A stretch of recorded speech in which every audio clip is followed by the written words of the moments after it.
Singer Jason Castro, a former American Idol contestant, shares his story, which includes a point that led in his life where he dedicated his gifts and his talents to God. Listen, you're going to be encouraged and inspired as you hear about his relationship and how relationships matter and make a tremendous difference in the lives of others. As a matter of fact, it's going to build up your faith. Check it out. Be sure to subscribe and press alert to get new notifications of new success secrets made available on VFN TV.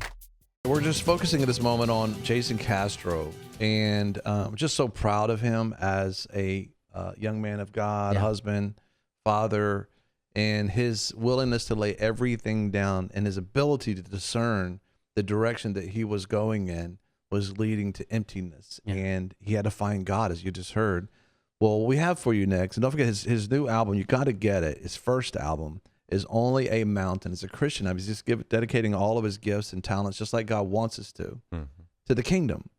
And one way we can say, other than to say, that's great, we can actually go buy his album. That's right. Go buy his album and let him know with I think it's only like $10 or something, but just says something. It says that you made a good choice and we stand with you.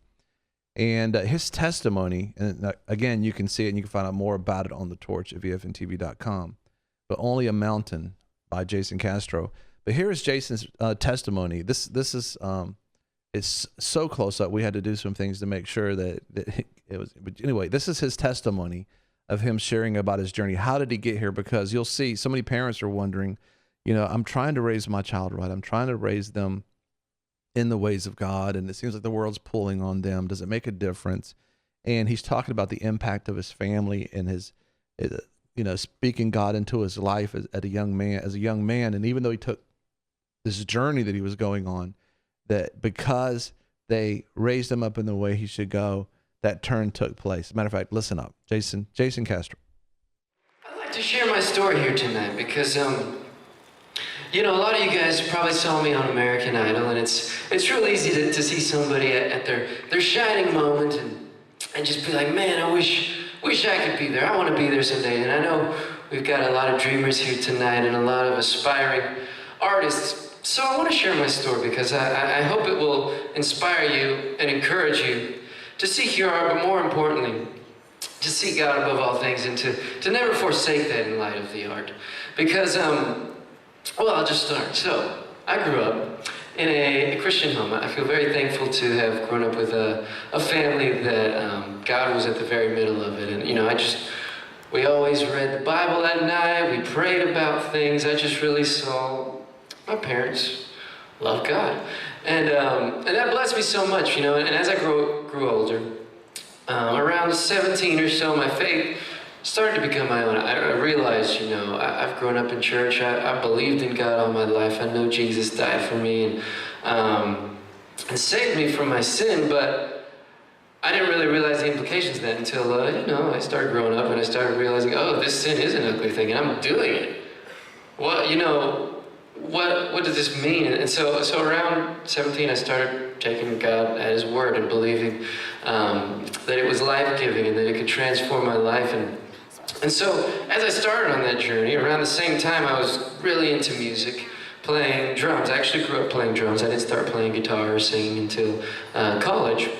So I grew up playing drums, played a lot with my dad in church. He played guitar and sang, hence the reason I didn't. And he sang as well as my 5 uncles. They all played guitar and sang, so I wanted to be different. I played the drums. And I loved it, still do. But around 16 or so, I got in my first serious band, and it just really started taking off. Things started moving. We got a manager.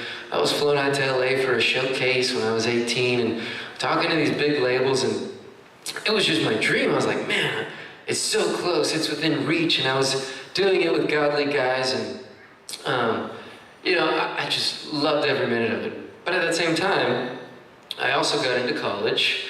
And it was fortunate to get a few scholarships and financial aid. And in my head, I kind of went to school because it was free and I didn't have to get a job, Get free money, I wouldn't have to work, I could spend all my time playing music. And about one semester in, I realized that wasn't going to work when I got pretty bad grades. And on my first round of tests, I remember I got back like 20s and 30s and I freaked out. I was like, this isn't like high school. I think I'm gonna have to study and go to class.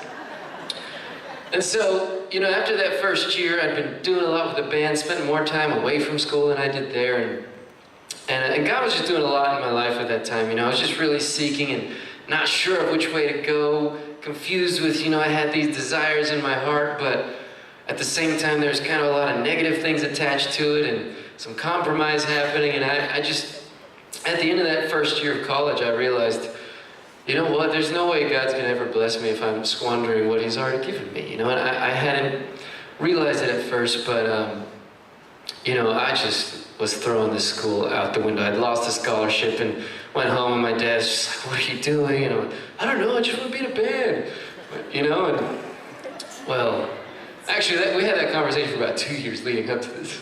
And I eventually was like, you know, maybe my dad's onto something, and maybe God's speaking to my heart, you know, maybe I do need to not quit music, but I need to be a good steward with what He's given me and where He's put me. And so, it was probably the toughest decision of my life to date to quit this band. But I decided, you know, actually a week before school started, to, you know, just say, guys, you know what, I need some time off, I need to walk away. And that was a really hard thing because in my mind, I felt like I'm young, things are rolling, it's now or never, I gotta give it my all.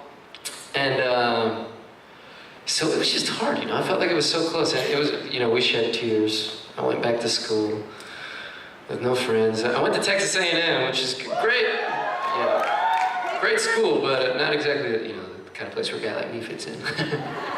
So I show back up my second year of college, missing out on all the freshman activities because I was in a band, and just like, oh, where do I start? And you know, it was really the toughest year of my life, I always say. You know, you think, oh, he's following God, it's gonna be good. It was the worst year of my life. The loneliest year of my life. There was nights I spent crying in my room, just praying, reading, being like, God, what am I doing? What are we doing here? Please guide me. And you know, but out of that year, the biggest thing, you know, I did everything I could. I got into Bible studies. I went on a mission trip during spring break because now things had shifted. Music wasn't the main thing. Above music, I wanted to be the man God wanted me to be. I wanted to learn how to be a man of character and just put Him above before anything else. Amen. And so, you know, the way the story goes, American Idol came to my hometown. That year is when I started playing guitar and singing because I didn't have a band and you don't really make friends with the drum set in the dorm rooms. So I started playing by myself and, you know, just kind of, actually because I had no friends, I was watching TV, I was watching American Idol that season. I was like, you know, that'd be something cool to do as a singer, trying all these different genres and the challenge of that. And so it came to my hometown and I was like, you know what, let's give it a shot. I'd only performed in public about 5 times to that first audition. And, you know, coming out of the rock scene here, I didn't really tell any of my friends, you know, I was trying out for American Idol. That's, you know, such a sellout, you know, so I had to wear this bracelet all weekend, and I covered it with a bunch of other bracelets, so no one would know it. And honestly, I didn't know if I could sing. You know, a couple of my friends told me I could, but I didn't know what that meant, so I really didn't know how far I was gonna make it. And you know, as things got rolling, it was just crazy, you know, every step of the way I was like, man, I don't know what I'm doing, I don't know if it's gonna work, and then made it through another round. I was like, okay, God, whatever you say, I'll keep walking this way. And you know, and since American Idol, it's an amazing experience, a once-in-a-lifetime thing. And you know, I'd say the biggest blessings have come since then, you know, between getting married and having a daughter. She's 20 months now. And, you know, and I do attribute all the good things in my life to God and to the obedience, you know. Actually, a little side note, my wife, was actually one of the turning points for me quitting the band. I hung out with her the night before she went back to college for the first time ever alone, and just talking with her, I realized, man, this is a godly woman. How am I going to end up with her? You know, and that was one of the things that really put things in perspective. And you know, I'm just so happy to say that she married me, and it was fun. But anyways, all that to say, dream big. Put God before, you know, you never know what His plans are. And in my story, what I declare is just that, you know, I had these dreams of music, dreams God put in my heart, but when they became above God, my life was a mess. And when I put God at the front, not knowing where I was going, feeling like I had just given up my dreams, God brought it back bigger than I could have ever imagined. So that's my testimony tonight. And yeah. Powerful testimony. Make sure you get his new album, Only a Mountain. Be sure to subscribe and press alert to get new notifications of new success secrets made available on VFN TV. You know, a lot of people want to abide with the Lord, but they just don't have a plan to do it. You can request that plan today at iabide.org.